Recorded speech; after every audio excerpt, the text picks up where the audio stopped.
Memasuki bulan suci Ramadan, berbagai kegiatan keagamaan dilakukan di seluruh masjid dan madrasah di lingkungan Pemko Luxmawe untuk menyemarakan bulan suci Ramadan. Salah satunya Masjid Islamic Center yang terletak di pusat jantung kota Luxmawe juga mengadakan tadarus Al-Quran. Begitu juga dengan Masjid Al-Azhar Gampung Pusung Luxmawe serta Masjid Jami kota Luxmawe yang merupakan salah satu masjid tertua di kota Luxmawe ini juga melaksanakan hal yang sama.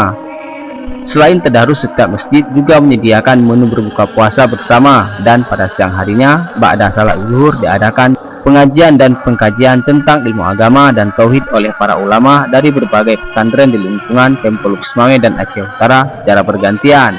Tengku Safrizal, Imam Rawatib di Masjid Jami Kota Luxmawe yang berada di Kampung Lancanggaram mengatakan bahwa selain kegiatan tarawih ada juga dilaksanakan buka puasa bersama dan disambung dengan kegiatan tadarus pada malam hari.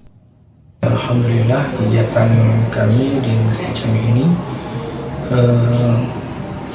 selain daripada pelaksanaan tata salat qiyamul lail atau tarawih, ada buka puasa bersama juga pada sore hari, disambung dengan tadarus pada malam hari.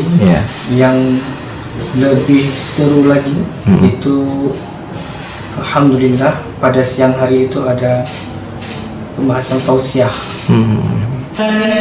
Sementara itu pada siang harinya ba'da zuhur ada pembahasan tausiah yang dilakukan oleh ustadz dan tengku dari pesantren.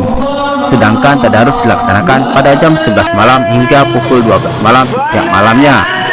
Berdasarkan pantauan Pelita 8 TV, banyak juga masjid lainnya di kota Luxmawe yang melakukan tadarus hingga menjelang waktu sahur. Dari kota Luxmawe, Denny Muhtadi, Pelita on TV melaporkan.